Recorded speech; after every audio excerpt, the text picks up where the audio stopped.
তুমি কি পাপ করেছো, কি অন্যায় করেছো? তুমি জানো না আমার রব কত মেহেরবান, তিনি কত দয়ালু, তিনি ভালোবাসার আধার, তিনি করুণার আধার। তোমার পাপ অন্যায় যদি হয় খালের পানির সমান, বিলের পানির সমান, আমার আল্লাহর দয়া সাগরের পানির সমান। তোমার পাপ আর অন্যায় যদি হয় পাহাড়ের সমান, আমার আল্লাহর ভালোবাসার দয়া হচ্ছে আকাশের সমান। তুমি যদি তওবার মতো তওবা করতে পারো, ক্ষমার মতো ক্ষমা চাইতে পারো, চোখের পানি ছেড়ে, চোখের পানির বড় দাম, চোখের পানির মধ্যে বিশাল কারিশমা, এটা আল্লাহ খুব পছন্দ করে। 2 ফোঁটা পানি আল্লাহ পছন্দ করে। 1 জিহাদের ময়দানে শহীদের গা বেয়ে ঝরে পড়া রক্তের ফোঁটা, 2 হচ্ছে অনুতপ্ত বান্দার চোখের পানির ফোঁটা। বান্দা যখন অনুতপ্ত হয়ে চোখের পানি ছেড়ে কাঁদে, তার চোখের পানি চোখ বেয়ে নাকের ডগা বেয়ে মাটিতে পড়ার আগেই ওই অনুতপ্ত বান্দার সব গুনাহ আল্লাহ মাফ করে দেয়। একদিন মনে মনে আল্লাহরে বলে, আল্লাহ আমি এত বড় কবি, আমার পায়ে দেওয়ার মতো জুতা নাই। আফসোস করে ঘর থেকে বের হয়েছে, বের হয়ে দেখে এক ভিক্ষুক ভিক্ষা করে, ওই ভিক্ষুকের 2টা পাই নাই, ভিক্ষুকের 2টা, আর কবি সাহেবের কি নাই? জুতা নাই। কবি সাহেব যখন এই দৃশ্য দেখছে, হায় রে আমার তো পা আছে, এর তো পাই নাই, সেজদায় পড়ে গেল। আর আল্লাহরে বলে, আল্লাহ শুকর আলহামদুলিল্লাহ, বেশ ভালো আছি, আর কিছু লাগবে না। এজন্য শান্তি হচ্ছে শুকর আলহামদুলিল্লাহর ভিতরে। শান্তি কিসের ভিতরে?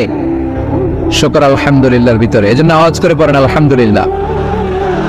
আপনার চাহিদার কোনোদিন শেষ হবে না। দেখবেন যার পা নাই, সে পা দেখে আফসোস করে, ইস লোকটা হেঁটে যায়, কি সুন্দর যায়, আমি তো হাঁটতে পারি না, যদি হাঁটতে পারতাম, যদি 2টা পা থাকতো। যার পা আছে সে সাইকেল ওয়ালাদেরকে দেখে আফসোস করে, ইস আমার যদি একটা সাইকেল থাকতো তাহলে তোর হাঁটা লাগতো না, সাইকেল দিয়ে বাজারে যেতাম। যার সাইকেল আছে সে আবার হুন্ডা ওয়ালাদেরকে দেখে আফসোস করে, ইস একটা হুন্ডা যদি থাকতো তাহলে তো বো বো করা যাইতো না। হুন্ডা ওয়ালারা আফসোস আছে প্রাইভেট কার ওয়ালাদের দেখে, তারা আফসোস করে, ইস আমার যদি একটা কার থাকতো তাহলে তো কার চালাইতে পারতাম। যাদের প্রাইভেট কার এদেরও আফসোস আছে, ইস আমার যদি একটা হেলিকপ্টার যদি থাকতো তাহলে তো উড়াল মারতে পারতাম। হেলিকপ্টার ওয়ালাদেরও আফসোস আছে, আমার যদি একটা জেট প্লেন থাকতো, jet plane, private jet plane, ও প্রিন্স ওয়ালিদ বিন তালালের মতো 70% মেড অফ গোল্ড, তার একটা জেট প্লেন আছে, এটার 70% স্বর্ণ দিয়ে বানানো। তার মানে চাওয়ার কোনো শেষ আছে? নাই। সুখ শান্তি যদি চান, অলওয়েজ পড়বেন আলহামদুলিল্লাহ। টাকা যার বেশি, টেনশন তার বেশি। সাধারণত টাকা যার বেশি, রোগ তার বেশি। টাকা যার বেশি, শান্তি তার কম। আপনি খোঁজ নিয়ে দেখেন, 1000 কোটি টাকার মালিক, ঘরে শান্তি নাই। স্ত্রীর সাথে মনোমালিন্য, স্ত্রী যায় একদিকে, উনি যায় আরেকদিকে, পোলায় কই যায় পোলায় নিজেও জানে না, মেয়ের অবস্থা খারাপ, আরেক ছেলের সাথে হাঁটে। তো এই হচ্ছে এদের লাইফস্টাইল। সবাই না, আল্লাহ না যা তারা ভিন্ন। রাতে এদের ঘুম হয় না, অনেকগুলো ঘুমের ট্যাবলেট খেয়ে ঘুমাতে হয়, ঘুম আসে না।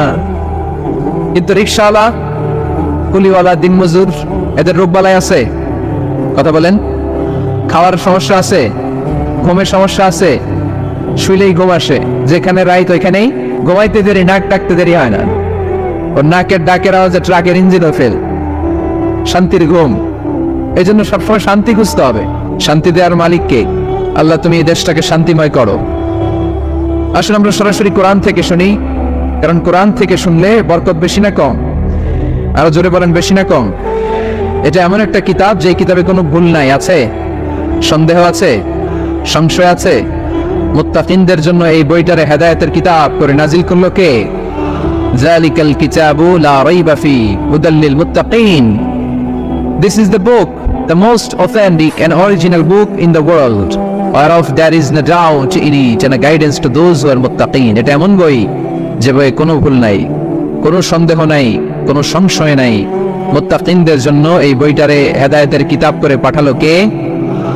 আবার আল্লাহ বলেন, কিতাবুন আনজালনাহু ইলাইকা লিতুখরিজান নাসা মিনাজ-যুলুমাতি ইলান-নূর।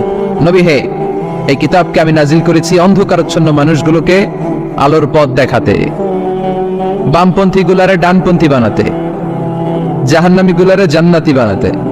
এই কিতাব যদি কেউ পড়ে সে মানুষের মতো মানুষ হয়, ওই মানুষ কখনো অন্যায় করে না। এই কিতাব যে পড়ে এবং মানে, এই কিতাবের শিক্ষাকে যে নিজের মধ্যে ধারণ করে, সে কখনো মিথ্যা বলে না, মা বাবার সাথে বেয়াদবি করে না। ওই আলোকিত মানুষটা কখনো টেন্ডারবাজি করে না, চাঁদাবাজি করে না, দুর্নীতিতে চ্যাম্পিয়ন হয় না, ক্যাসিনো ব্যবসায় নামে না। এই কোরআন যারা বুকে ধারণ করে, এরা কোনোদিন পেঁয়াজের দাম বাড়ায় না। জোরে বলেন ঠিক কিনা? এরা কখনো তাদের কোনো কাজে জনমানুষের ক্ষতি করে না। এরা সব সময় কল্যাণের পক্ষে, এরা মানবতার পক্ষে, এরাই হচ্ছে আলোকিত মানুষ, ঠিক কিনা? মানুষ হওয়া পৃথিবীতে বড় কঠিন। খালি চোখে যা দেখেন এগুলো মানুষ না, এগুলো জনসংখ্যা। এজন্য বলা হয় বাড়ছে জনসংখ্যা, কমছে মানুষ। বাড়তেছে কি, কমতেছে কি? মানুষ। গরুর পেট থেকে বেরোলেই ওটা গরু হয়ে যায়, ছাগলের পেট থেকে বেরোলেই ওটা ছাগল হয়ে যায়, মুরগির পেট থেকে বেরোলেই ওটা মুরগি। কিন্তু মানুষের পেট থেকে বেরোলেই ওটা মানুষ হয় না, ওটার মানুষ বানাইতে হয়। আবার গরুকে কেউ কোনোদিন বলে না এই তুই গরুর মতো গরু হও, আপনারাও বলেন না। ছাগলকে কেউ কোনোদিন বলছে এই তুই ছাগলের মতো ছাগল হও। কিন্তু মানুষকে বলা হয় তুমি মানুষের মতো মানুষ হও। কোরআন পড়লে মানুষের মতো মানুষ হওয়া যায়, ঠিক কিনা? এই দুনিয়া এখন তো সেই দুনিয়া নাই, মানুষ নামের মানুষ আছে দুনিয়া বোঝাই, সেই মানুষের ভিড়ে আমার আসল মানুষ নাই, ঠিক কিনা? আসল মানুষের বড় অভাব, মানুষের মতো মানুষ খুঁজে পাওয়া দুষ্কর। এই কোরআন এসেছে আমাদেরকে মানুষের মতো মানুষ বানাতে। এজন্য এই কোরআন থেকে শুনলে লাভ না লস, কোরআনের সাথে আমাদের সম্পর্ক বাড়াতে হবে। প্রতিদিন কোরআন তেলাওয়াত করতে হবে। আপনারা করেন? হ্যাঁ, আজকে করছেন কারা কারা দেখি? মাশাআল্লাহ, মাশাআল্লাহ, হাত নামান। প্রতিদিন যেন আমরা পড়ি, আর যারা এখনো শিখতে পারি নাই তারা যেন শিখে নেই। কোরআন পড়া যেমনি সওয়াবের, কোরআন শোনাও তেমনি সওয়াবের, ঠিক কিনা? কোরআন শুনলে রহমত নাজিল করে কে? وَإِذَا قُرِئَ الْقُرْآنُ فَاسْتَمِعُوا لَهُ وَأَنصِتُوا لَعَلَّكُمْ تُرْحَمُونَ। যখন কোরআনের তেলাওয়াত করা হয় মনোযোগ দিয়ে শোনো, তোমাদের উপর রহমত নাজিল করবে কে? এজন্য কোরআন পড়া, কোরআন শোনা সবটাই জরুরি। আমরা যেন কোরআনের সাথে আরো বেশি সম্পর্ক গাঢ় করতে পারি, কোরআনকে যেন আমরা আমাদের বন্ধু বানাতে পারি। আল্লাহ তুমি তৌফিক দাও। আর জোরে পড়েন আমিন। আজকে আমরা সূরাতু আর রহমান থেকে কথা শুনবো ইনশাআল্লাহ। পড়েন। এই সূরাটা মুখস্থ আছে কার কার? অনেকেরই তো মুখস্থ, হাত নামান। এই সূরাটা যদি মুখস্থ নাও থাকে, এই সূরার মধ্যে এমন একটা আয়াত আছে এইটা সবার মুখস্থ। ফাবিআইয়ি আলা রাব্বিকুমা তুকাযযিবান, আমার কোন নিয়ামতকে তোমরা অস্বীকার করবে। এই আয়াতটা সবার মুখস্থ আছে না নাই? মজার ব্যাপার হলো এই আয়াতটা আল্লাহ তাআলা এই সূরার ভিতরে একবার, দুইবার, 5 বার, 10 বার নয়, 31 বার উল্লেখ করেছেন। 10 বার বললেও তো হয়তো, 20 বার বললেও তো হতো, 31 বার বললেন কেন? তার মানে এটা জরুরি, এটার সিগনিফিক্যান্স, তাৎপর্য অনেক বেশি। যে জিনিস যত গুরুত্বপূর্ণ এটা বারবার বলতে হয়, ঠিক কিনা? এজন্য আল্লাহ তাআলা বারবার বলেছেন, বারবার আমাদেরকে সচেতন করেছেন। ফাবিআইয়ি আলা'i রাব্বিকুমা তুকাযযিবান। আল্লাহ বলেছেন এই মানব জাতি আর জিন জাতি আমার কোন নিয়ামতকে তুই অস্বীকার করবি? বল, কোন নিয়ামতকে অস্বীকার করবে? আল্লাহর কোন নিয়ামতকে অস্বীকার করার কোন সুযোগ আছে? ওয়া ইন তা'উদ্দু নি'মাতাল্লাহি লা তুহসুহা ইন্নাল ইনসানা লাযালুমুন কাফার। যদি আমার নিয়ামতগুলো গুনতে শুরু করে দাও, গুনতে গুনতে তোমার জীবন শেষ হয়ে যাবে, হায়াত ফুরিয়ে যাবে। আমি আল্লাহর নিয়ামত গুনে কশিনকালেও তোমরা শেষ করতে পারবে? সাগরের জল যদি কালি হয়ে যায়, গাছের পাতা যদি খাতা হয়ে যায়, সাগরের জল নামক কালি দিয়ে গাছের পাতা নামক খাতার উপরে যদি আল্লাহর প্রশংসা লিখতে শুরু করে দেন, আল্লাহ বলে গাছের পাতাও ফুরিয়ে যাবে, সাগরের জলও ফুরিয়ে যাবে, কিন্তু আমার প্রশংসা করে তোমরা শেষ করতে পারবে না। এজন্য আল্লাহর প্রশংসা করতে হবে বেশি বেশি নাকি কম কম? কম কম না বেশি বেশি? ফাবিআইয়ি আলা'i রাব্বিকুমা তুকাযযিবান, আমার কোন নিয়ামতকে তোরা অস্বীকার করবি বল? O mankind and jinkind, which of my mercy and blessings you wanna deny? আমার কোন নিয়ামতকে অস্বীকার করবি? অস্বীকার করার সুযোগ আছে? নাই। আল্লাহর হাবিব সাল্লাল্লাহু আলাইহি ওয়াসাল্লাম এই সূরাটাকে বড় পছন্দ করতেন। সাহাবাদেরকে একবার তিনি এই সূরাটা তেলাওয়াত করে শোনালেন, সাহাবারা চুপচাপ, ঠিক যেমন এখন আপনারা চুপচাপ। আল্লাহর হাবিব বললেন, ও সাহাবারা, তোমরা তো এই সূরা শুনে চুপ করে বসে আছো, কিন্তু তায়েফের ময়দানে জিনদের কাছে এই সূরাটা আমি তেলাওয়াত করেছিলাম, তারা কিন্তু চুপচাপ বসে থাকে নাই। যতবার আমি ফাবিআইয়ি আলা'i রাব্বিকুমা তুকাযযিবান পড়েছি, এই আয়াতের বিপরীতে তারা উত্তর দিয়েছে, কারণ এই আয়াতটা একটা প্রশ্ন। It's a question from your lord to mankind and jinnkind. এটা আল্লাহর পক্ষ থেকে মানব জাতি এবং জিন জাতির কাছে রেখে দেওয়া একটা প্রশ্ন। ফাবিআইয়ি আলা'i রাব্বিকুমা তুকাযযিবান, আমার কোন নিয়ামতকে অস্বীকার করবি তুই? আল্লাহর কোন নিয়ামত অস্বীকার করার কোন ক্ষমতা আমাদের আছে? নাই, অসম্ভব। এজন্য এটা একটা প্রশ্ন। আল্লাহর হাবিব বললেন, আমার প্রাণের সাহাবারা, তোমাদের সামনে যখন সূরা রহমান তেলাওয়াত করলাম তোমরা চুপচাপ, কিন্তু তায়েফের ময়দানে যখন জিনদের কাছে তেলাওয়াত করেছি তখন তারা চুপচাপ থাকে নাই। যতবার আমি ফাবিআইয়ি আলাই রাব্বিকুমা তুকাদ্দিবান তেলাওয়াত করেছি প্রত্যেকটা আয়াত শেষে এই প্রশ্নের উত্তর তারা দিয়েছে। সুবহানাল্লাহ পড়ে। যতবার এই আয়াতটা পড়েছি প্রত্যেকবার এই আয়াত শেষে তারা প্রশ্নের উত্তর দিয়েছে। তারা প্রত্যেকবার বলেছে লা বিশাইইন মিন নিআমিকা রাব্বানা নুকাযযিবু ফালাকাল হামদু। আল্লাহ, তোমার কোনো নেয়ামত অস্বীকার করার কোনো সুযোগ নাই, সব প্রশংসার মালিক তুমি। আবার যখন এই আয়াতটা আমি পড়েছি আবার উত্তর দিয়েছে, আবার আমি পড়েছি আবার উত্তর দিয়েছে। এরকম একবার নয়, দুইবার নয়, 5 বার নয়, 10 বার নয়, 31 বার এই আয়াতটা তেলাওয়াতের পর পর জিনেরা এই আয়াতের উত্তর আমার সামনে দিয়েছে। সুবহানাল্লাহ পড়ে। লা বিশাইইন মিন নিআমিকা রাব্বানা নুকাযযিবু ফালাকাল হামদু। We cannot deny any of your mercy and blessings. All praises to you. All praises to you. সব ক্ষমতার মালিক একজন, চিল্লায় বলতে হবে তিনি কে? তিনি হচ্ছেন আল্লাহ। সূরাতু আর-রহমান, সূরার নাম কি? আরো জোরে বলেন। কোরআনের 55 নম্বর সূরা। এটা কত নম্বর? আয়াত আছে 78টা। কয়টা? সূরাটা মাক্কি সূরা। কি সূরা? এবার প্রশ্ন করি, উত্তর দেন। এই সূরাটা কোরআনের কততম সূরা? 55। আয়াত কয়টা? 78টা। মাক্কি না মাদানী? মাশাআল্লাহ, এই তো আপনারা উত্তর করতে পেরেছেন। এই সূরাটার একটা চমৎকার নাম আছে। বাইহাকি শরীফে আল্লাহর হাবিব সাল্লাল্লাহু আলাইহি ওয়াসাল্লাম ইরশাদ করেন, ইন্না লিকুল্লি শাইইন আরুস ওয়া আরুসুল কুরআনি সূরাতু আর-রহমান। আল্লাহর হাবিব বললেন সবার জন্য একজন নববধূ আছে, কোরআনেরও একটা নববধূ আছে। কোরআনের নববধূর নাম হচ্ছে সূরা আর-রহমান। আওয়াজ করে সুবহানাল্লাহ বলতে পারলেন না? নববধূ বুঝেন তো? নতুন বউ। নববধূ মানে কি? আল্লাহর হাবিব বললেন ইন্না লিকুল্লি শাইইন আরুস ওয়া আরুসুল কুরআনি সূরাতু আর-রহমান। সবার জন্য একটা নববধূ আছে, কোরআনেরও একটা নববধূ আছে। কোরআনের নববধূর নাম সূরা আর-রহমান। নববধূ যেমনি বাসর রাতে হাতে পায়ে আলতা মেখে, বেনারসি শাড়ি পরে, লিপস্টিক দিয়ে, খোপায় ফুল দিয়ে, জুয়েলারি পরে, অর্নামেন্টস পরে, মেকআপ করে, পার্লারিং করে তার স্বামীর জন্য ওই রাতে সে নিজেকে উজাড় করে সাজায়, ঠিক কিনা? ঠিক তেমনি আল্লাহ তাআলা এই দুনিয়াতে আমাদেরকে কি কি নিয়ামত দিয়েছেন, আবার কি কি নিয়ামত জান্নাতে গেলে দিবেন, তার সব কিছু বর্ণনা করে এই সূরাটাকে তিনি উজাড় করে সাজিয়েছেন। সূরাটার নাম কি? আরে জোরে বলেন কি নাম? আর-রহমান। একটা দুর্বল বর্ণনায় এসেছে, দুর্বল বর্ণনায় যে আল্লাহ তাআলা, স্বয়ং আল্লাহ তাআলা জান্নাতে জান্নাতীদেরকে এই সূরা আর-রহমানটা নিজ কণ্ঠে তেলাওয়াত করে শোনাবেন। আমরা আল্লাহর কণ্ঠের তেলাওয়াত শুনতে চাই কি চাই না? আল্লাহর তেলাওয়াত কি আমাদের মতো তেলাওয়াত? আল্লাহ দেখতে কি আমাদের মতো? লাইসা কামিসলিহি শাই। তার মতো কেউ নাই। তার মতো কেউ আছে? তার মতো কেউ নাই। তিনি তার মতো। তিনি কার মতো? তিনি তার মতো। লাইসা কামিসলিহি শাই। জান্নাতীরা যখন জান্নাতে ঢুকবে আল্লাহ তাআলা প্রশ্ন করবেন, ও জান্নাতীরা, এই কোরআনে যত নাজ নেয়ামতের বর্ণনা দিয়েছিলাম তার সবগুলো কি তোমরা পাই টু পাই বুঝে পেয়েছো?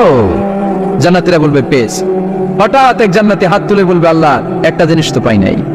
সবাই বলে পাইছি, তুমি পাও নাই। কি পাও নাই? কয় আমনেরই তো পাই নাই। সুবহানাল্লাহ পড়বেন না? আপনাকেই তো পাই নাই। সব দেখলাম, সব খাইলাম, সব দেখলাম, কিন্তু আপনারে তো দেখলাম না।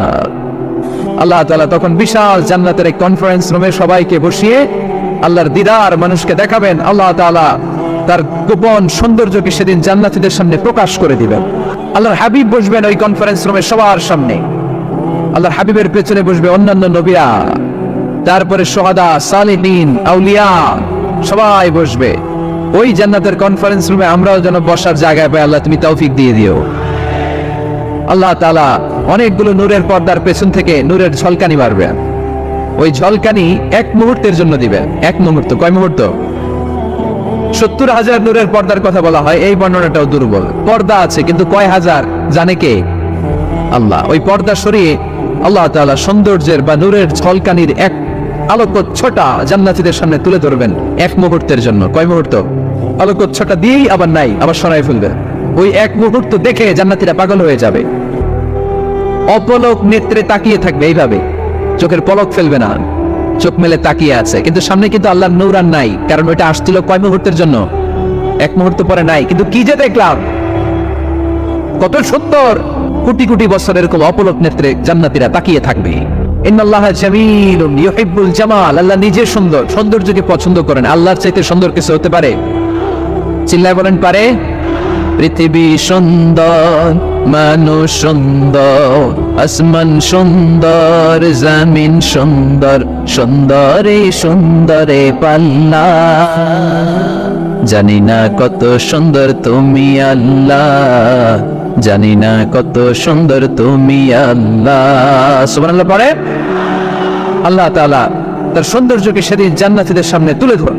এই সূরাটা নাজিলের একটা ব্যাকগ্রাউন্ড আছে। আল্লাহর হাবিব সাল্লাল্লাহু আলাইহি সাল্লাম মক্কার জমিনে কাফিরদেরকে দাওয়াত দিতে লাগলেন, আল্লাহর ইবাদত করো, আল্লাহর জিকির করো, আল্লাহর প্রশংসা করো।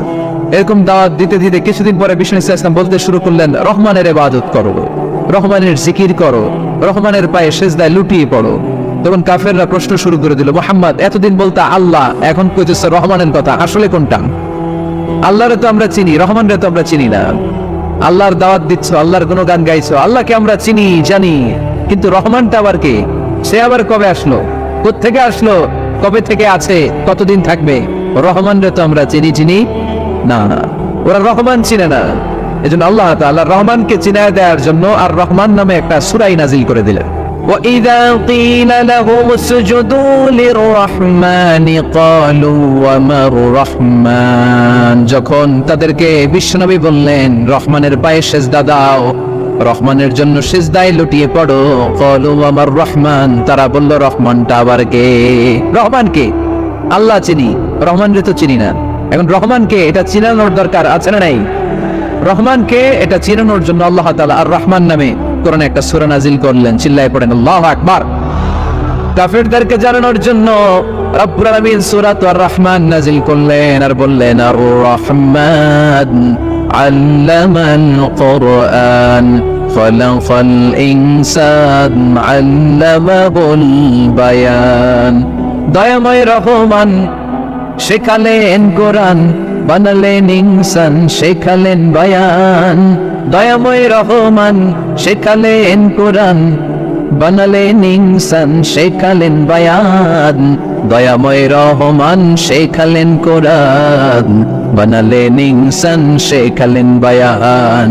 দয়াময় রহমান শেখালেন কোরআন, বানালেন ইনসান, শেখালেন বায়ান। আল্লাহু আকবার। আল্লাহ বলেন রহমানকে চিনো না? আর রহমান আল্লামাল কুরআন খালাকাল ইনসান আল্লামাহুল বায়ান। আমি হলাম রহমান, আমি দয়াময়, আমি মেহেরবান। আমার দয়ার কোনো শেষ নাই, আমার মায়ার কোনো শেষ নাই। আমার দয়া ভালোবাসা ছাড়া এই পৃথিবীতে কোনো কিছু হওয়া সম্ভব। ওয়াসিআত রাহমাতি কুল্লা শাই, সব জায়গায় আমার আল্লাহর রহমত আছে না নাই? আল্লাহর রহমত ছাড়া এক ফোঁটা বৃষ্টি আকাশ থেকে জমিনে ঝরে, আল্লাহর রহমত ছাড়া একটা গাছের পাতা মাটিতে পড়ে, আল্লাহর রহমত ছাড়া একটা শ্বাস আমরা ভেতরে ঢুকাতে পারি, আল্লাহর রহমত ছাড়া পৃথিবীতে কিচ্ছু সম্ভব না। চিল্লায় বলেন ঠিক কি না? আমার আল্লাহর দয়া ভালোবাসা যে কত বেশি আমরা জানি না, আমরা জানি না। আরশের বুকে আল্লাহ বিশাল সাইনবোর্ডে লিখে রেখেছেন, সাবাকাত রাহমাতি গাদাবি, সাবাকাত রাহমাতি গাদাবি। এর মানে হচ্ছে আমার রাগের উপরে আমার দয়া বিজয় লাভ করেছে। সাবাকাত রাহমাতি গাদাবি, আমার রাগও আছে, আল্লাহর রাগ আছে না? আমার দয়াও আছে, আল্লাহর দয়া আছে না? আল্লাহ বললেন আমার রাগও আছে, আবার আমার দয়াও আছে। তবে জেনে রেখো আমার রাগের চেয়ে দয়া বেশি। আল্লাহর কোনটা বেশি? দয়া বেশি। আমাদের পাপ অন্যায় যত বড় হোক, মনে রাখবেন আল্লাহর দয়া তার চাইতেও বড়। নাকি ছোট? আপনি যত বড় পাপ করেন না কেন, আমাদের জন্য আল্লাহর পক্ষ থেকে দয়া আছে না নাই? বনি ইসরাইলের এক লোক সিরিয়াল কিলার ছিল, খালি মার্ডার করতো, সিরিয়াল মার্ডার। একটা, দুইটা, তিনটা, 10টা, 5টা করতে করতে করতে করতে 99টা মার্ডার করেছে। 99টা মার্ডার, কল্পনা করা যায়? 99 জন মানুষকে সে নিজ হাতে হত্যা করেছে। 99 মার্ডার করার পরে তার মনে ভয় আসলো, হায়রে না জানি আল্লাহ আমার সাথে কেমন আচরণ করে আখিরাতে। আমার তওবা আছে কিনা কপালে জানি না, আমার তো ক্ষমা নাই, কি করবো আমি? তো সে লোকজনদেরকে জিজ্ঞেস করলো আমার ক্ষমা আছে কিনা, এটা কে বলতে পারবে? আমাকে আল্লাহ মাফ করবে কিনা? তারা সবাই বললো এই এলাকায় এক আল্লাহর ওলি আছে, তার কাছে যাও। সে আল্লাহর ওলির কাছে যেয়ে বলে, ও আল্লাহর ওলি, আমি 99টা হত্যা করেছি, 99টা মার্ডার, আমার কপালে ক্ষমা আছে কিনা তুমি একটু বলো। আল্লাহর ওলি কই, কি বললা? 99টা মার্ডার। হায় হায় সর্বনাশ, তোর কোনো ক্ষমা নাই। এবার যে মার্ডার করছে তো আমার যেহেতু ক্ষমা নাই, তোরে বাঁচায় রেখে লাভ কি, তোরেও দিলাম শেষ করে। এবার সেঞ্চুরি করে ফেলাইস। আমার যেহেতু ক্ষমা নাই তো তোরে বাঁচায় রেখে কি লাভ, তোরেও শেষ করে দিলাম। এবার সেঞ্চুরি। সেঞ্চুরি করার পরেও ভয় আসছে না নাই অন্তরে? অন্তরে তো আল্লাহর ভয়, কই যাবে? খুঁজতে লাগলো কে সমাধান দিতে পারবে। একজন বললো ওই এলাকায় একজন বড় আলেম আছে, ওই আলেমের কাছে যাও। সে আলেমের কাছে যেয়ে বলে, আলেম আমি 99টা হত্যা করেছি, এখন আমার বড্ড ভয় হয়, আল্লাহ আমারে মাফ করবে কিনা, তুমি একটু আমারে বলো। আলেম বলে, তোমার গুনাহ যত বড়ই হোক আমার আল্লাহর দয়া তার চাইতেও বড়। তুমি কি পাপ করেছো, কি অন্যায় করেছো তুমি? তুমি জানো না আমার রব কত মেহেরবান, তিনি কত দয়ালু, তিনি ভালোবাসার আধার, তিনি করুণার আধার। তোমার পাপ অন্যায় যদি হয় খালের পানির সমান, বিলের পানির সমান, আমার আল্লাহর দয়া সাগরের পানির সমান। তোমার পাপ আর অন্যায় যদি হয় পাহাড়ের সমান, আমার আল্লাহর ভালোবাসার দয়া হচ্ছে আকাশের সমান। তুমি যদি তওবার মতো তওবা করতে পারো, ক্ষমার মতো ক্ষমা চাইতে পারো, চোখের পানি ছেড়ে, চোখের পানির বড় দাম, চোখের পানির মধ্যে বিশাল কারিশমা, এটা আল্লাহ খুব পছন্দ করে। 2 ফোঁটা পানি আল্লাহ পছন্দ করে। 1 জিহাদের ময়দানে শহীদের গা বেয়ে ঝরে পড়া রক্তের ফোঁটা, 2 হচ্ছে অনুতপ্ত বান্দার চোখের পানির ফোঁটা। বান্দা যখন অনুতপ্ত হয়ে চোখের পানি ছেড়ে কাঁদে, তার চোখের পানি চোখ বেয়ে নাকের ডগা বেয়ে মাটিতে পড়ার আগেই ওই অনুতপ্ত বান্দার সব গুনাহ আল্লাহ মাফ করে দেয়। সে জিজ্ঞেস করলো আমার ক্ষমা আছে কিনা? আলেম বলে আছে, ক্ষমা আছে। তওবার মতো তওবা কর, তাওবাতান নাসুহা, তওবার মতো তওবা করলে আল্লাহ ঠিকই মাফ করবে। সে এতটাই অনুতপ্ত হলো, এতটাই, সে আল্লাহর কাছে ক্ষমা চাইতে শুরু করলো। আলেম পরামর্শ দিলে, তুমি যে এলাকায় থাকো এলাকাটা ভালো না, এলাকাটা ছাড়ো, এখানে সব ডাকাতদের এলাকা, তুমি একটা ভালো এলাকায় যাও, ওখানে যে তওবা করে ভালো মানুষ হয়ে যাও। সে নিয়ত করে কাপড় চোপড় গুছিয়ে ভালো এলাকায় যাবে। ঘর থেকে বেরোয়ার সাথে সাথেই মালাকুল মাউত চলে আসছে, তার রূহ কবজ করে ফেলছে। এখন রূহ কে নিয়ে যাবে? ফাজাত মালাইকাতুর রাহমা ওয়া মালাইকাতুল আযাব, রহমতের ফেরেশতারাও আসছে, আযাবের ফেরেশতারাও আসছে। রহমতের ফেরেশতারা বলে, না না, সে তওবার নিয়ত করেছে, যদিও তওবা করতে পারে নাই, যদিও ভালো এলাকায় যেতে পারে নাই, তওবার নিয়ত করেছে, অনুতপ্ত হয়েছে, ক্ষমা চাওয়ার চিন্তা করেছে, আমরা তার রূহ নিয়ে ইল্লিনে রেখে দেব। আযাবের ফেরেশতারা বলে, না না, 99টা হত্যা করার পরে আরো একটা হত্যা করে সেঞ্চুরি করেছে, এখনো তো ভালোভাবে তওবা করতে পারে নাই, তার রূহটা নিয়ে আমরা সিজ্জিনের ভেতরে ঢুকায় দেব। 2 দল ফেরেশতার মারামারি, এ বলে আমরা নিব, এ বলে আমরা নিব। ঝগড়া আছে না নাই? আল্লাহ বললেন রাখো রাখো, ঝগড়ার দরকার নেই। এক কাজ করো, যেখানে মারা গিয়েছে ওইখান থেকে ফিতা দিয়ে মাপতে শুরু করো। ভালো এলাকাটা যদি কাছে হয় জান্নাতের ফেরেশতারা নেবে, খারাপ এলাকা যদি কাছে হয় জাহান্নামের ফেরেশতারা নেবে। খারাপ এলাকা তো একেবারেই কাছে, ঘর থেকে বের হওয়ার সাথে সাথে মৃত্যু হয়েছে, আর ভালো এলাকা তো অনেক দূর। আল্লাহ জমিনটারে আদেশ দিলেন, জমিন এই অনুতপ্ত বান্দার জন্য তুই ভালো এলাকাটা কাছে চলে আয়, ভালো এলাকাটার জমিনটা তুই সংকুচিত হয়ে যা। যদিও ঘর থেকে বের হয়েছে একেবারে কাছে, খারাপ এলাকা হাজার হাজার মাইল দূরে চলে যা। ফিতা দিয়ে মাপ দিয়ে দেখে, সর্বনাশ, ভালো এলাকাটা তো একেবারেই কাছে, খারাপ এলাকাটা অনেক দূরে। আল্লাহর ফয়সালা অনুযায়ী রহমতের ফেরেশতারা তার রূহকে নিয়ে জান্নাতের ভিতরে ঢুকিয়ে দিয়েছে। 99টা হত্যা করার পরে আরো একটা হত্যা করে সেঞ্চুরি, 100টা খুন করছে। আপনি কয়টা করছেন? আমি কয়টা করছি?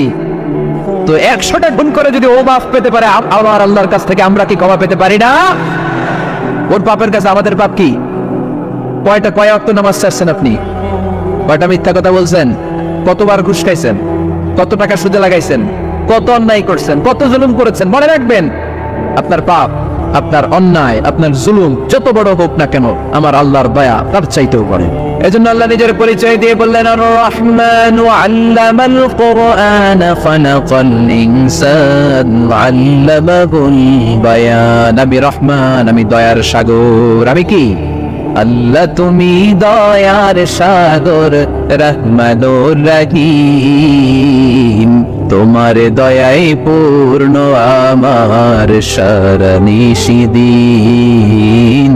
তোমার দয়ায় পূর্ণ আমার সারা নিশিদিন। আলহামদুলিল্লাহ পড়েন, তাহলে বুঝতে পারলাম আমার আল্লাহর দয়ার কোনো শেষ আছে? চিল্লায় বলতে হবে আছে। কয়শো টুকরা?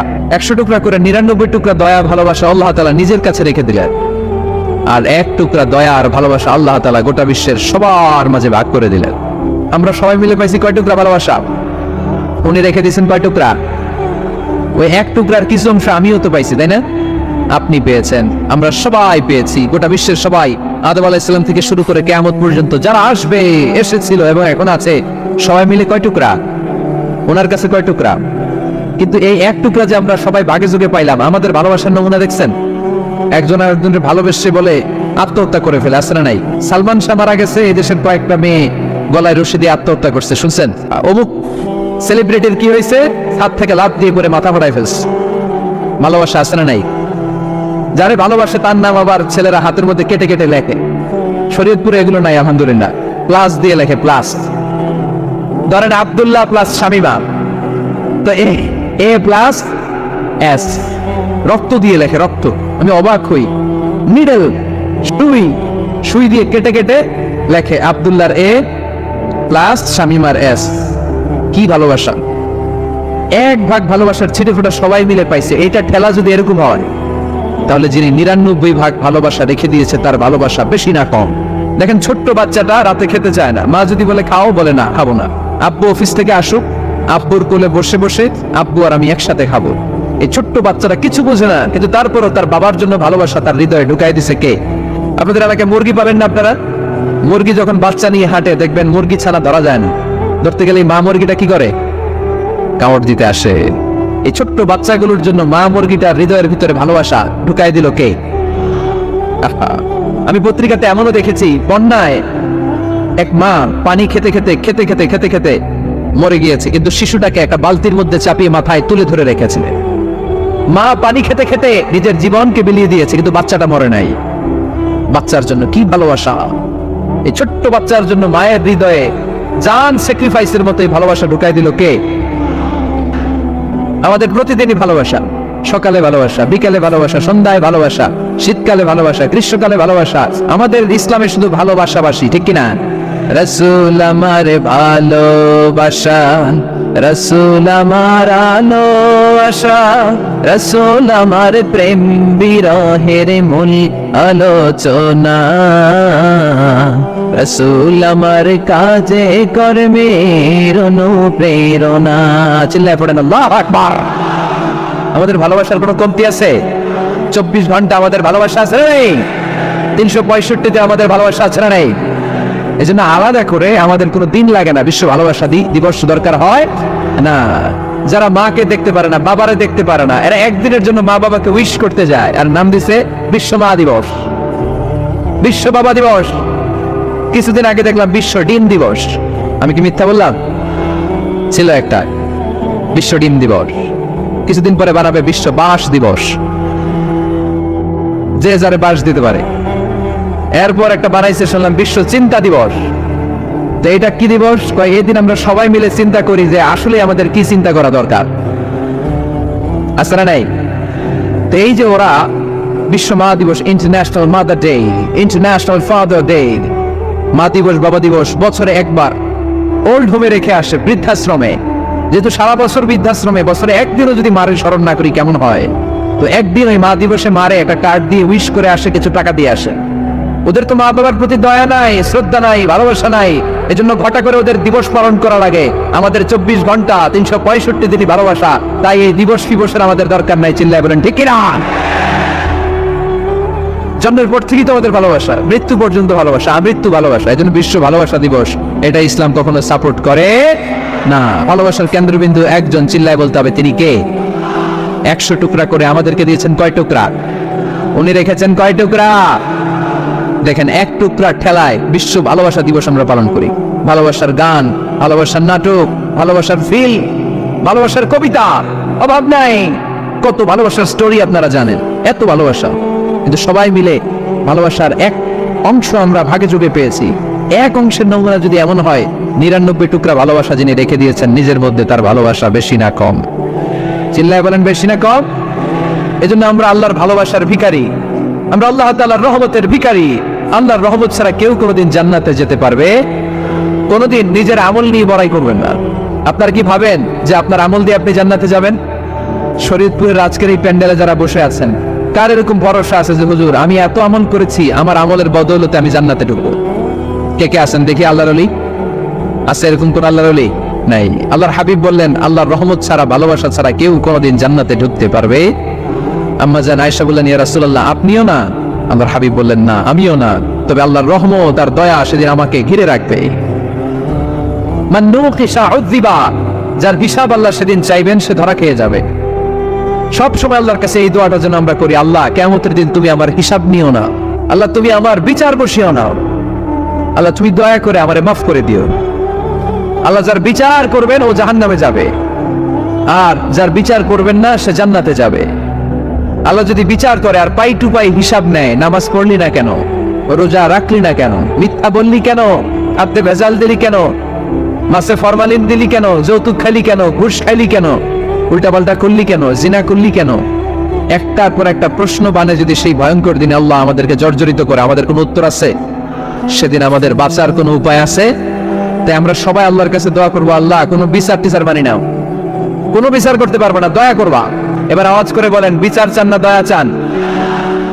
রোজ হাসরে আল্লাহ আমার করোনা বিচার, আল্লাহ করোনা বিচার, বলেন আমিন।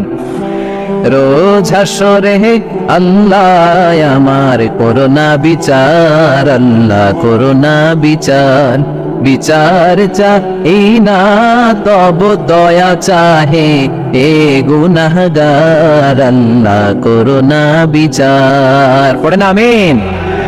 তিনি যদি দয়া করেন তবেই আমরা জান্নাতে যেতে পারবো, ঠিক কিনা? এজন্য আল্লাহ বললেন, আর রহমান আল্লামাল কুরআন খালাকাল ইনসান আল্লামাহুল বায়ান। আমি হলাম রহমান, কাফেররা বলে রহমানকে জানি না, রহমানকে চিনি না। আল্লাহ বলে রহমানকে চিনে না, আমার নাম রহমান, আমি দয়ালু, আমি মেহেরবান, ঠিক কিনা? এজন্য প্রতিদিন সূরা ফাতিহায় দ্বিতীয় আয়াতটা আমরা কি পড়ি? আর রহমান আর রাহিম, ঠিক কিনা? তিনি দয়ার সাগর, তিনি মায়ার সাগর। আমরা বললাম, আল্লাহ ঠিক আছে আমরা বুঝেছি আপনি দয়ার সাগর, আর আপনি কি করেন? দ্বিতীয় আয়াতে আল্লাহ বললেন, আল্লামাল কোরআন, আমি কোরআন শিক্ষা দেই। শুধু দয়ার সাগর হয়ে আমি আল্লাহ বসে থাকি নাই, তোমাদের হেদায়েতের জন্য আমি কোরআন নাজিল করে দিয়েছি। আল্লামাল কোরআন, আমি কোরআন শিক্ষা দেই। আমাদেরকে কোরআন শিখিয়েছে কে? বিশ্বনবীকে কোরআন শিখিয়েছে কে? আল্লাহ। এজন্য দুনিয়াতেও যারা কোরআন শিখায় তাদের মর্যাদা বাড়ায় দেয় কে? বাংলার জমিনে যারা কোরআন শরীফ শিখায় এদের মর্যাদা সবচেয়ে কম, এদের বেতন সবচেয়ে কম, এরা সমাজে সবচেয়ে বেশি অবহেলিত, ঠিক কি না? আল্লাহর কাছে এরা সবচেয়ে বেশি সম্মানিত। আল্লাহর হাবিব বললেন, খায়রুকুম মান তাআল্লামাল কুরআন ওয়া আল্লামাহু, তোমাদের মধ্যে আল্লাহ তাআলার কাছে সবচেয়ে প্রিয় শ্রেষ্ঠ ওই মানুষটা যে নিজে কোরআন পড়ে আবার অন্যরে পড়ায় দেয়। সুবহানাল্লাহ পড়েন। আপনি যদি কাউরে শুধু সূরা ফাতিহাটা শিখান, কোন সূরা? সূরা ফাতিহাটা যদি শিখায় দেন, সে যতদিন সূরা ফাতিহা তেলাওয়াত করবে ওই তার তেলাওয়াতের একটা পার্সেন্টেজ সওয়াব আপনার আমলনামায় আছে না নাই? সে যদি আবার আরেকজনের শিখায়, ওই লোক যদি আবার আরেকজনের শিখায় দেয়, এরকম যতজনকে তারা শিখাবে প্রত্যেকের তেলাওয়াতের একটা পার্সেন্টেজ সওয়াব আপনার আমলনামায় ঢুকায় দিবে কে? এজন্য কোরআন নিজেও শিখবো, অন্যকেও শেখাবো। রাজি আছেন তো? আপনাদের এখানে মসজিদে কোরআন শিক্ষার আসর আছে নাকি? এই যে বাড়ির পাশে যে একটা মসজিদ দেখলাম, কোরআন শিখায়। কিবার শিখায়? প্রতিদিন। কে শিখায়? ইমাম সাহেব। বেতন টেতন দেন তো? কত দেন? 1 লক্ষ মাসে? 5,000। বলে কি এক একটা ইমামের কমসে কম 1 লক্ষ টাকা বেতন হওয়া দরকার, ঠিক কিনা? না খেয়ে না পড়ে অল্পতে তুষ্ট থেকে যারা শুকরিয়া করে এরা আমাদের আইম্মাতুল মাসাজিদ, মসজিদের ইমামরা, মসজিদের মুয়াজ্জিনরা। এক একটা মসজিদের মুয়াজ্জিনের গলা হবে এরকম বিশাল উঁচু। কিয়ামতের ময়দানে সবাই আমরা এর দিকে তাকায় থাকবো, কিরে ভাই তোর গলা উঁচু কেন? সে বলবে, আমার এই গলা দিয়ে প্রতিদিন 5 বার আমি আজান দিয়েছি। কিয়ামতের ময়দানে ঠিকই সম্মানিত, দুনিয়ায় আমরা চিনলাম না ওনাদেরকে। এজন্য কোরআন শিক্ষার আসর যেন আমরা গড়ে তুলি। তালিমুল কোরআন প্রজেক্ট লাগবে, শিশুদের কোরআন শিক্ষার আসর, নারীদের কোরআন শিক্ষার আসর, বয়স্কদের কোরআন শিক্ষার আসর। আমরা কোরআন শিখে মরতে চাই, কোরআন জেনে মরতে চাই। No excuse will be granted that day. সেদিন আল্লাহ কোনো এক্সকিউজ গ্রহণ করবে না। সব পারো, হিন্দি তো ঠিকই কইতে পারো। হিন্দিতে কথা কইতে পারে না ছেলেপেলেরা? হিন্দি সিনেমা এমন দেখা দেখে হিন্দিতে কথা কইতে পারে। তো হিন্দি ভাষা বুঝতে পারলে, শিখতে পারলে আরবি পারলা না কেন? কোনো এক্সকিউজ, ওজোর, আপত্তি সেদিন আল্লাহ গ্রহণ করবে না। শরীয়তপুরের ভাইরা, আসুন আমরা কোরআন শিখি, আসুন আমরা কোরআন পড়ি। প্রতিদিন একটা আয়াত হলেও কমপক্ষে আমরা যেন কোরআনের অর্থ পড়ি, বঙ্গানুবাদ পড়ি। রাজি আছেন তো? আপনাদের স্মার্টফোন আছে কার কার হাতে দেখি তো? এই যে স্মার্টফোন আসছে স্মার্ট বানাইতে, যেই ফোনের মধ্যে কোরআন নাই সে আনস্মার্ট, ঠিক না? যার মোবাইলের ভেতরে কোরআনের অ্যাপস আছে, ডাউনলোড করে অ্যাপস রেখেছে, সেই হচ্ছে আসল smart. Is the real hero, is the real smart. এজন্য মোবাইলের অ্যাপসের ভেতরে কোরআন ঢুকাইতে হবে। শরীয়তপুরের ছেলেরা খুব সহজ, অ্যান্ড্রয়েড সাইট ইউজ করলে প্লে স্টোরে যাও, যে তুমি বাংলা কোরআন লিখো চলে আসবে। আইফোন যদি ইউজ করো অ্যাপ স্টোরে যাও, ওখানে যে বাংলা কোরআন লিখো চলে আসবে। সহজ। এত সহজ হওয়ার পরেও আল্লাহ কি বললেন আমরা যদি না শিখি, না জানি, আল্লাহ কি ক্ষমা করবে? যা বলার সব আল্লাহ বলে দিয়েছে এই কোরআন। এই কোরআনে শুরু হয়েছে বিসমিল্লাহির রহমানির রহিম দিয়ে, মানে বা দিয়ে। কি দিয়ে? চিল্লায় বলেন না কি দিয়ে? আর এই কোরআন শেষ হয়েছে সূরাতুন নাস দিয়ে, যে সূরার শেষ আয়াত হচ্ছে মিনাল জিন্নাতি ওয়ান নাস। বার সিন মিলাইলে কি হয়? বাস। এবার বাসে চড়ে শরীয়তপুর শহরে যাব। ওই বাস না, এই বাস মানে যথেষ্ট, এই বাস মানে সাফিসিয়েন্ট, কাফি। আল্লাহ বুঝালেন এই 30 পারায় 114টা সূরায় আমি যা দিয়েছি এটাই বাস, যথেষ্ট। নতুন করে আর কিচ্ছু লাগবে না। চিল্লায় বলেন ঠিক কিনা? এজন্য মোবাইলে কোরআনের অ্যাপ ঢুকাবেন। কে কে ঢুকাবেন আজকে থেকে দেখি? আমারে দেখানোর জন্য হাত তুলছেন? দেখাতে হবে একজনের, তিনি কে? আল্লাহরে দেখান, আল্লাহর ফেরেশতারে দেখান। এখন কই মারছে আজ? আল্লাহর ফেরেশতার কথা কইছেন, ভয় ঢুকছে। ঢুকাবেন ঢুকাবেন। এদিকে হাত তোলে না কেন? আছে মাশাআল্লাহ, হাত নামান। আল্লাহ তুমি সব ভাইদেরকে কবুল করো। আমরা যেন মোবাইলে হিন্দি সিরিয়াল না দেখি, আমরা যেন ড্যান্স না দেখি, উলঙ্গ নৃত্য যেন না দেখি। আমরা যেন এই মোবাইলে কোরআন পড়ি। আমরা কান দিয়ে যা শুনবো তাতে যেন সওয়াব হয়। আমরা চোখ দিয়ে যা দেখবো তাতে যেন সওয়াব হয়। ঠিক কিনা?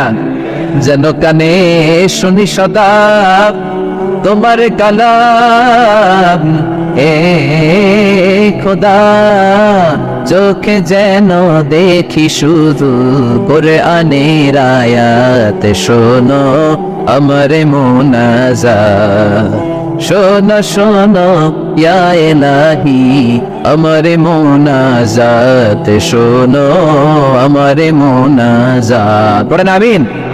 তাহলে আমরা যে কিতাবটার সঙ্গী বানাবো, কিতাবটার নাম সবাই বলেন।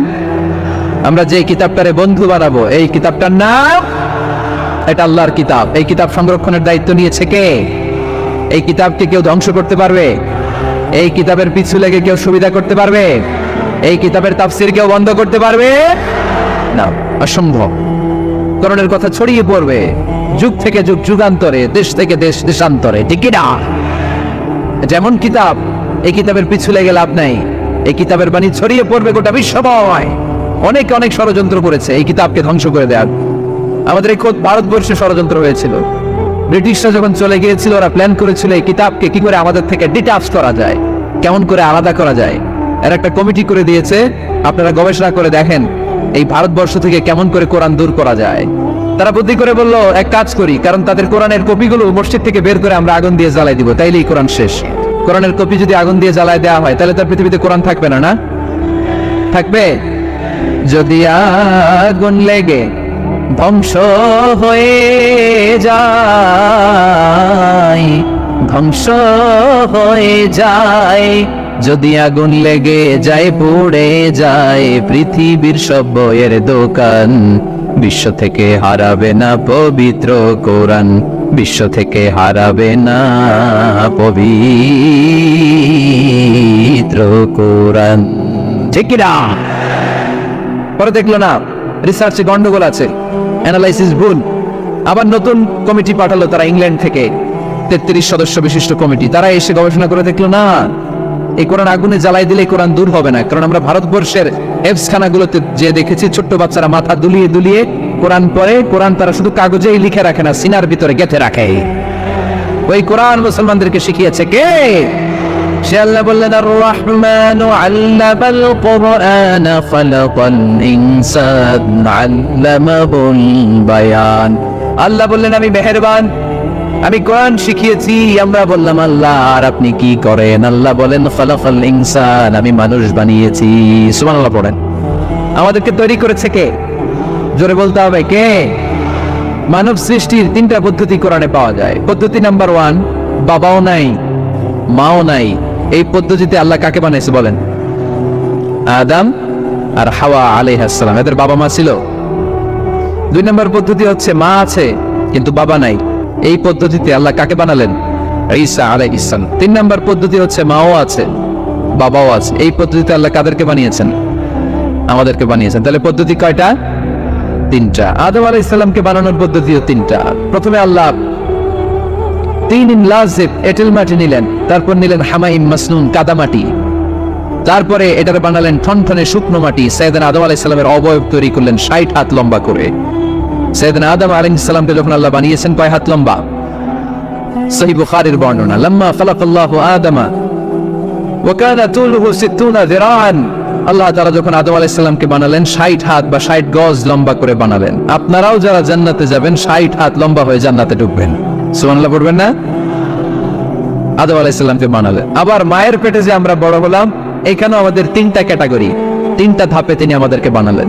মায়ের পেটে 9 মাস কি করছিলেন মনে আছে আপনাদের? শরীয়তপুরের ভাইরা মনে নেই কেন? হ্যাঁ, আমাদের কারোরই মনে নাই, ঠিক কিনা? এই 6 মাস 8 মাস কই যে ছিলাম, কোথায় ছিলাম আমরা মনে করতে পারি না। স্মৃতির পাতা হাতড়িয়ে যত পিছনে যাই আর বলতে থাকি। মনে আছে ছোটবেলার কথা? মনে নাই। আমরা সবাই কিন্তু এত বড় ছিলাম না ভাই, ছোট্ট ছিলাম, ছোট্ট।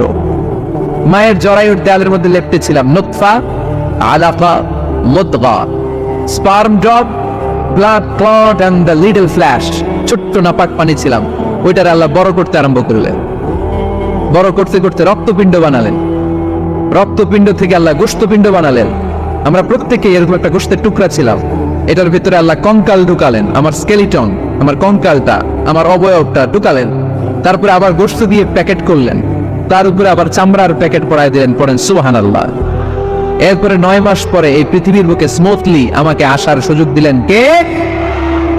একথাই আল্লাহ সূরা আল মুমিনুনে বললেন, ওয়ালাকাদ খালাকনাল ইনসানা মিন সুলালাতিন মিন তিন সুম্মা জাআলনাহু নুতফাতান ফি ক্বারারিন মাকিন ثم خلقنا النطفة علقة فخلقنا العلقة مضغة فخلقنا المضغة عظاما فكسونا العظام لحما ثم أنشأناه خلقا آخر فتبارك الله أحسن الخالقين. পড়েন আল্লাহু আকবার। মায়ের পেটে আমাদেরকে তৈরি করলো কে? আল্লাহ। 10 মাস আমাদেরকে খাবার দিল কে? অক্সিজেন দিল কে? দেখেন দুনিয়ার কেউ কিন্তু আমার খোঁজ দিতে পারে নাই ভিতরে যে পারছে।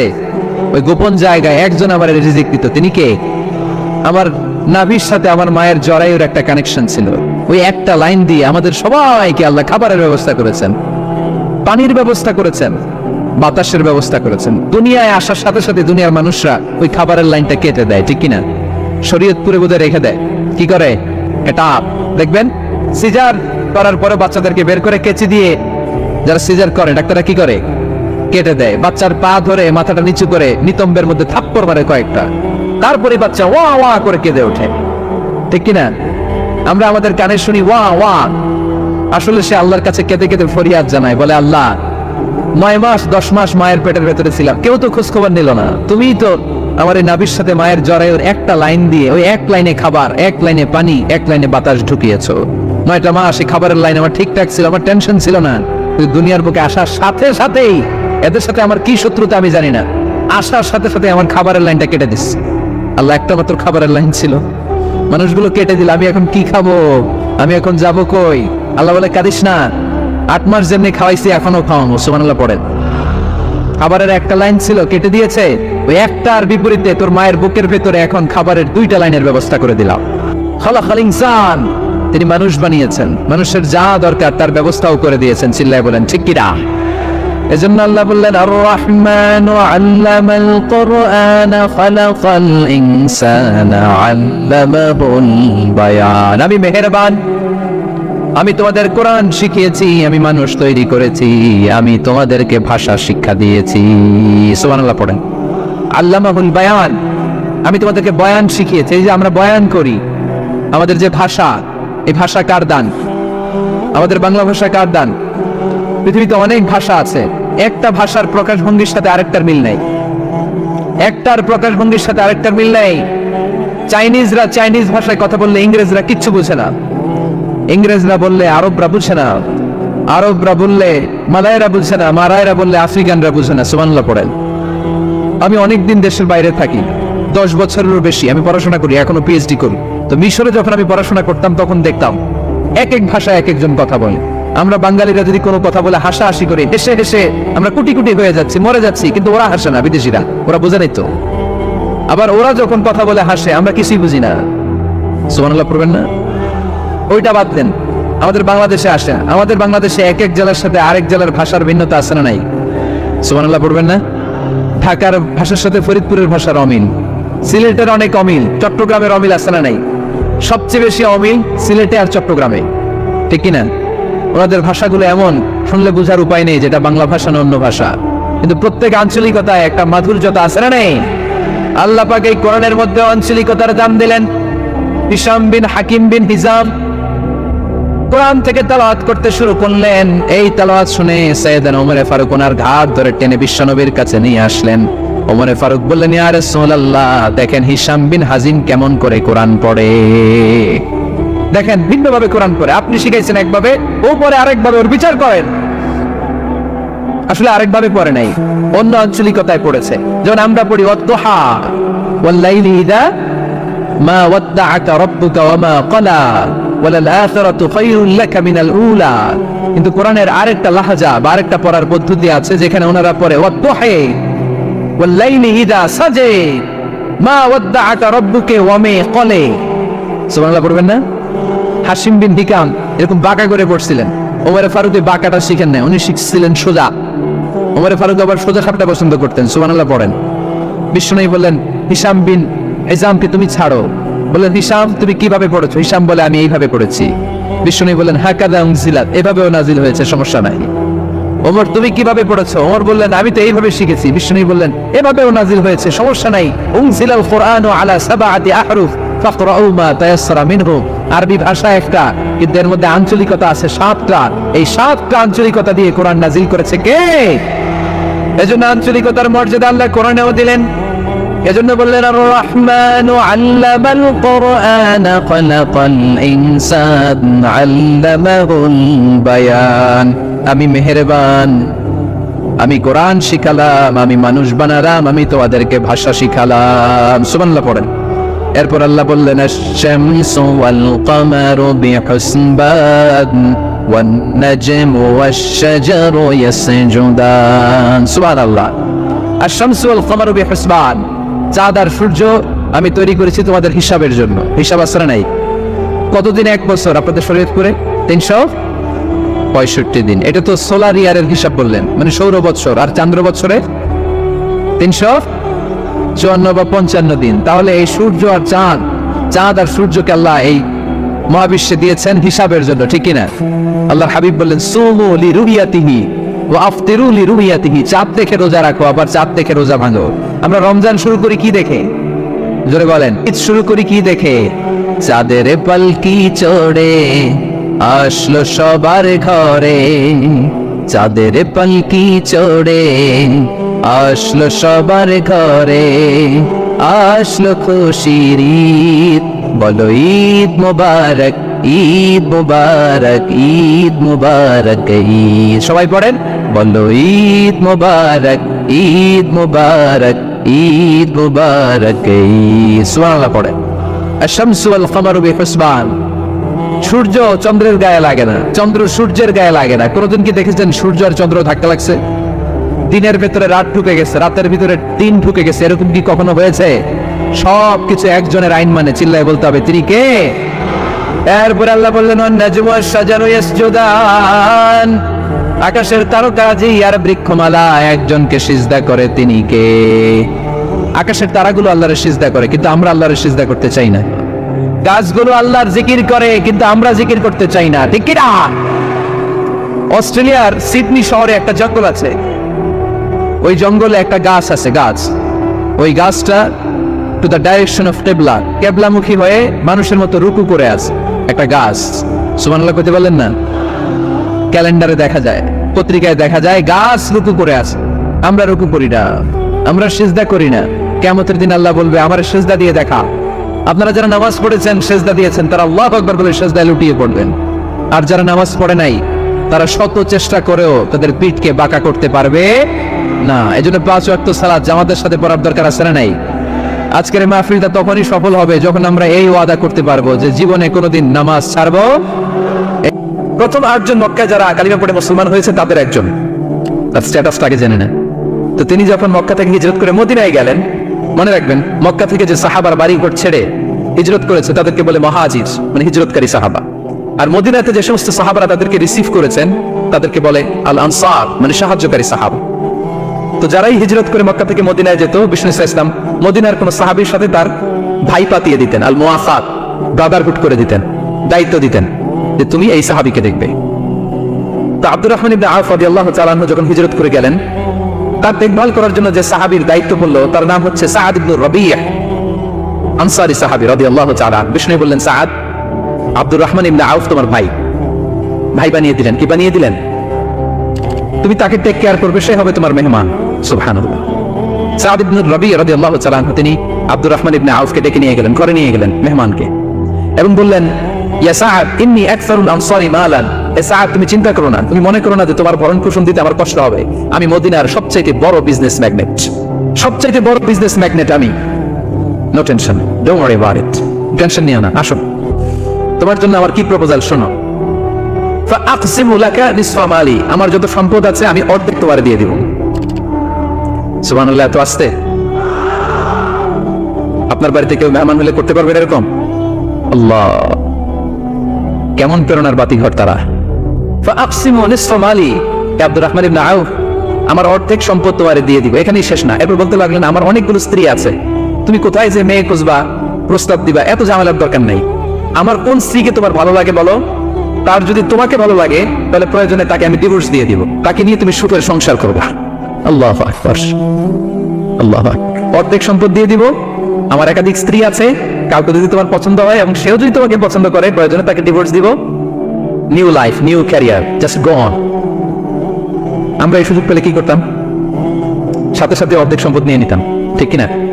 আব্দুর রহমান ইবনে আউফ প্রেরণার বাতিঘর, উনি কি করলেন? উনি বললেন, লা হাজাতা লি ফি যালিক, আমার ভাই তুমি যে বলছো, এ সাআদ ইবনে রাবি, তুমি যে এত চমৎকার প্রপোজাল দিয়েছো, এতেই আমি খুশি, তোমার কোনো কিছুর আমার দরকার নাই। বারাকাল্লাহু লাকা ফি আহলিকা ওয়া মালিক, আল্লাহ তোমার সম্পদে বরকত দেক, আল্লাহ তোমার পরিবারেও বরকত দেক। ক্ষুধা কষ্টে চিৎকার করে কাঁদে দুগ্ধপোষ্য কোনো মা এই দৃশ্য দেখে কি সহ্য করতে পারে? উনি পানির সন্ধানে, খাবারের সন্ধানে সাফা পাহাড়ে উঠলেন, পাশি পাহাড় জাবালে আবু কুবাইস এর উপরে উঠে সন্ধান করলেন, কাউকে দেখা যায় পানির সন্ধান আছে কিনা, মানুষের সন্ধান আছে কিনা, গাছের সন্ধান আছে কিনা। আপনারা জানেন সৌদি আরবে 45 ডিগ্রি 50 ডিগ্রি সেলসিয়াস এই সূর্যের প্রখর সূর্য কিরণ যখন বালুর মধ্যে পড়ে, তখন দূর থেকে এক ধরনের ওয়েভ, ঢেউ তৈরি হয়, মনে হয় যে সাগর। আসলে কি সাগর? সাফা পাহাড়ে উঠে দেখে ওই যে দূরে বোধহয় সাগরের মতো কি যেন দেখা যায়, পানি থাকতে পারে। উনি পানির সন্ধানে একটা দৌড় দিলেন, দৌড়াতে দৌড়াতে ওখানে আরেক পাহাড়, ওটা মারোয়া। মারোয়া পাহাড় থেকে ওখানে যে দেখলেন না কোনো পানি নেই, কিছু নেই। আবার পেছনে তাকাইয়া দেখলেন পিছনে এরকম ঢেউয়ের মতো দেখা যায়, পানির মতো দেখা যায়। আসলে পানি না, মরিচিকা। আসলে কি পানি মনে করেন? উনি আবার একটা দৌড় দিলেন, এভাবে 7 বার দৌড় দিলেন। আল্লাহু আকবার। এই দৌড়ে দৌড়ের দৃশ্যটা আরশের উপর থেকে আল্লাহ দেখতে এত ভালো লেগেছে, কিয়ামত পর্যন্ত এই দুই পাহাড়ের মাঝখানে, সাফা আর মাঝখানে দৌড়ে দৌড়ি করা হাজির জন্য আল্লাহ ওয়াজিব করে দিয়েছে।